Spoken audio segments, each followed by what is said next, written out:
প্ৰসংগ অসম অৰুণাচল সীমান্তৰ বিতৰ্ক তিনিচুকীয়া অৰুণাচলৰ চাংলাং সীমান্তত অৱস্থিত পাঁচখন গাঁও গাঁৱৰ সাম্প্ৰতিক পৰিস্থিতি সন্দৰ্ভত প্ৰশ্ন উত্থাপন যোৱা 12 মাৰ্চত অৰুণাচল বিধানসভাত অৰুণাচলৰ চাংলাং জিলাৰ 51 নং নামপং বিধানসভা সমষ্টিৰ বিধায়ক লেইচাম চিমায়ে অসমৰ তিনিচুকীয়া জিলা আৰু অৰুণাচল চিংলাং জিলাৰ সীমান্তত অৱস্থিত পাঁচখন গাঁও ক্ৰমে ৱাৰা গাঁও, সংজু গাঁও, নতুন সংজু গাঁও, লুকাম গাঁও আৰু পাছি গাঁৱৰ সাম্প্ৰতিক পৰিস্থিতি সন্দৰ্ভত প্ৰশ্ন উত্থাপন কৰে। ইতিমধ্যে অসম আৰু অৰুণাচল চৰকাৰে নামচাই ডিক্লাৰেশ্যনত অসম অৰুণাচল সীমান্তৱৰ্তী মুঠ 123খন গাঁও সীমান্ত সমস্যা সমাধান কৰিবলৈ সক্ষম হৈছে যদিও ৰিজনেল কমিটিয়ে এই যথাসময়ত তথ্য দিব নোৱাৰাত চাংলাং আৰু তিনিচুকীয়া জিলা সীমান্তত অৱস্থিত উক্ত পাঁচখন গাঁৱৰ সীমান্ত সমস্যা সমাধান কৰা নহল বুলি সভাত অৰুণাচলৰ গৃহমন্ত্ৰী মামা নাংটুৰ বিধায়কগৰাকীক জানিবলৈ দিয়ে।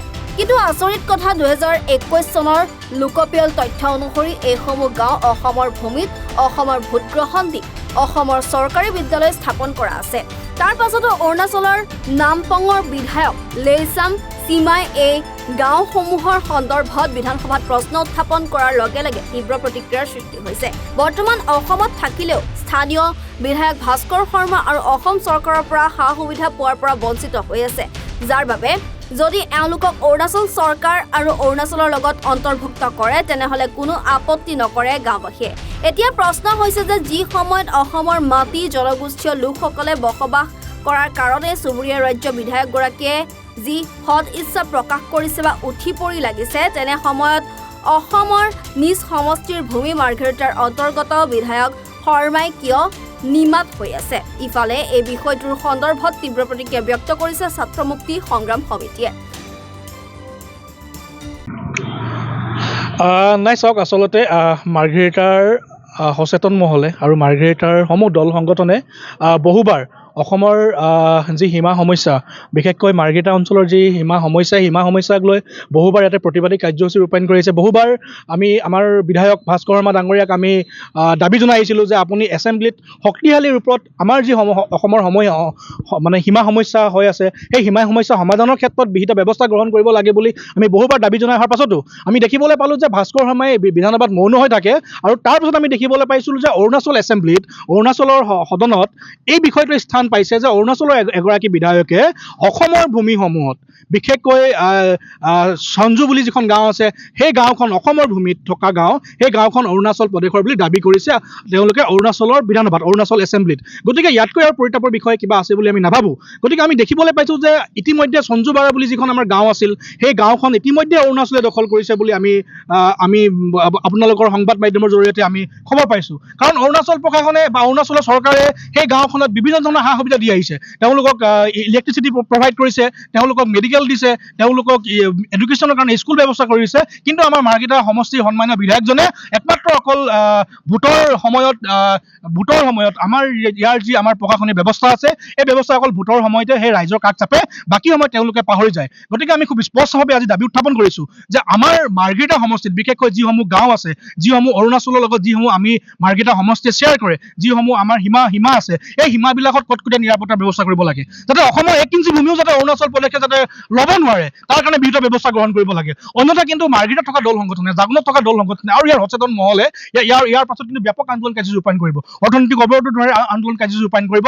ইয়াৰ উত্তৰ কিন্তু ভাস্কৰ শৰ্মাই দিব লাগিব। কাৰণ আমি বাৰে বাৰে আমাৰ মাৰ্ঘেৰিটাৰ মহকুমা প্ৰশাসনক, আমি মাৰ্ঘেৰিটাৰ এডমিনিষ্ট্ৰেশ্যন ব্যৱস্থাক, আমি মাৰ্ঘেৰিটাৰ বিধায়কক, আমাৰ যিজন সাংসদ, এই সাংসদগৰাকীকো আমি বহুবাৰ দাবী উত্থাপন কৰিছোঁ।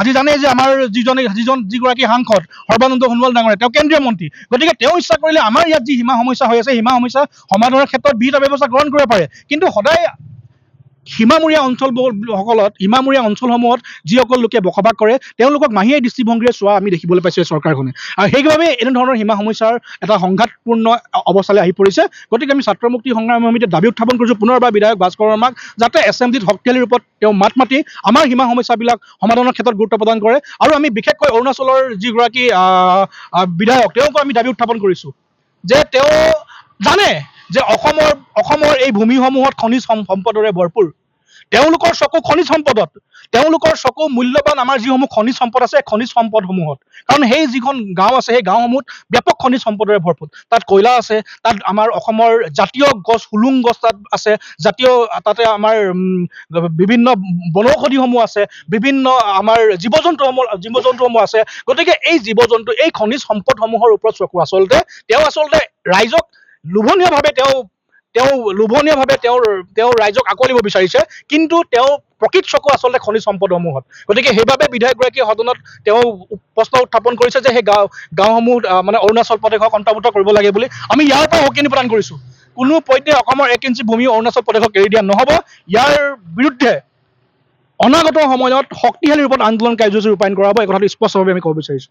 চাওক, আমাৰ অসমৰ বিশেষকৈ তিনিচুকীয়া জিলাৰ মাৰ্ঘেৰিটা মহকুমা অন্তৰ্গত থকা বহুতখিনি মাটি আছে য'ত এতিয়া ডিস্পিউট চলি আছে, অসম আৰু অৰুণাচল সীমা বিবাদ চলি আছে। আৰু শেহতীয়াকৈ আমি অত্যন্ত দুখ পাইছোঁ, কষ্ট পাইছোঁ যে অৰুণাচলৰ বিধানসভাত যিগৰাকী বিধায়ক আছে বিৰোধী পক্ষৰ তাৰ অৰুণাচলৰ, সেইগৰাকী বিধায়কে অসমৰ মাটিৰ কথা, অসমৰ ভূগোলত থকা যি আমাৰ গাঁওসমূহ আছে, প্ৰায় 5টাকৈ গাঁৱৰ নাম উল্লেখ কৰি তাক টেক অভাৰ কৰা কথাবোৰ তেওঁলোকে আগবঢ়াইছে। আৰু আনফালে যিগৰাকী স্থানীয় বিধায়ক আমাৰ সন্মানীয় ভাস্কৰ শৰ্মা ডাঙৰীয়া, তেখেতে পাহৰি গৈছে যে অসমত সঞ্জু নামৰ এখন গাঁও আছে, ৱাৰা নামৰ এখন গাঁও আছে, আৰু বহুতো আমাৰ যে বৰ্ডাৰ ডিস্পিউট চলি আছে, মাৰ্ঘেৰিটা বহুতো সমস্যা আছে, তেখেতে পাহৰি গৈছে। গতিকে ভাস্কৰ শৰ্মা ডাঙৰীয়াক আমি সুধিবলৈ বিচাৰিছোঁ, তেখেতে অসমৰ বিধানসভাত তেওঁ অখিল গগৈ ভাষণ চাবলৈ যায় নে তেখেতে কেৱল মাত্ৰ চাইন কৰিবলৈ যায়, নে কথাও ক'বলৈ তেওঁ যায়?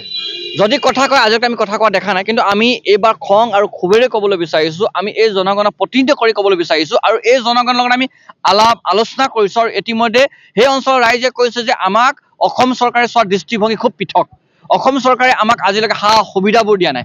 অসম চৰকাৰে আজিলৈকে চৰকাৰী সুবিধা অনুসৰি আমি যিখিনি আমাৰ প্ৰাপ্য যিখিনি অধিকাৰ তাৰ পৰা আমাক বঞ্চিত কৰি থৈছে, যাৰ কাৰণে যদি আজি আমাক অৰুণাচললৈ লৈ যাব বিচাৰে আমাৰ গাঁওখন, আমি হাঁহি হাঁহি যাবলৈ সাজু আছোঁ বুলি ক'বলৈ তেওঁলোকে বাধ্য হৈছে। তাত এখন স্কুল আছে, স্কুলত এজন শিক্ষক, তাত এখন মেডিকেল নাই, তাত খাবলৈ পানীৰ ব্যৱস্থা নাই। যেতিয়া তাত পানী বাঢ়ি আহে, নদী আমাৰ যি তিৰাপ নদী যেতিয়া পানীবোৰ বাঢ়ি আহে, সেই অঞ্চলৰ মানুহবোৰ ওলাই আহিব নোৱাৰে। গতিকে এই অঞ্চলৰ ৰাইজৰ দুৰ্দশা বুজিবৰ কাৰণে আমাৰ স্থানীয় যি প্ৰতিনিধি, স্থানীয় বিধায়কেই হওক বা সাংসদেই হওক, এতিয়াতো মাৰ্ঘেৰিটা সমষ্টিৰ পৰাই এজন আছে MLA, লোকসভা সংসদীয় যদি আপুনি চাবলৈ যায় কেন্দ্ৰীয় মন্ত্ৰী আছে। যদি আপুনি চাবলৈ যায় মাৰ্ঘেৰিটা আন এগৰাকী সন্তান, সদায় নিজকে মাৰ্ঘেৰিটা সন্তান বুলি কৈ থকা পবিত্ৰ মাৰ্ঘেৰিটা ডাঙৰ, তেওঁ নিজে কেন্দ্ৰীয় মন্ত্ৰী। এটা সময়ত প্ৰাক্তন আমাৰ সাংসদ ইয়াৰে, এতিয়া তেওঁ সাংসদ। প্ৰায় ইমানখিনি বগা ৰজাঘৰীয়াৰ লগত থকাৰ পাছতো আজি আমাৰ অঞ্চলৰ গোটেই বৰ্ডাৰ ডিস্পিউট আজিলৈকে নিষ্পত্তি হোৱা নাই। গতিকে আমাৰ স্পষ্ট মত, যদি তেওঁলোকে সীমা বচাব নোৱাৰে, যদি এই অঞ্চলৰ ৰাইজক তেওঁলোকে সুবিধাবোৰ দিব নোৱাৰে, তেতিয়াহ'লে এই অঞ্চলৰ ৰাইজৰ কাষত কৃষক মুক্তিয়ে ন্যায় দিয়া ব্যৱস্থা গ্ৰহণ কৰিব। আৰু এই ন্যায় দিয়া যুদ্ধখনত ভাস্কৰ শৰ্মাৰ ঘৰ ঘেৰাও হ'ব পাৰে, বিধানসভাৰ মজিয়ালৈ আমাৰ কথা বতৰা যাবও পাৰে, কিন্তু যদি ভাস্কৰ শৰ্মাই যদি সঠিকভাৱে ইয়াৰ ব্যৱস্থা গ্ৰহণ নকৰে, তেতিয়াহ'লে কিন্তু জংগীৰ ৰূপ কিন্তু এইবাৰ মাৰ্ঘেৰিটাত প্ৰতিবাদী এক ৰূপ হ'ব। জাগুনৰ পৰা বিপ্লৱ কৰৰ ৰিপৰ্ট, এনি ভাৰত 24।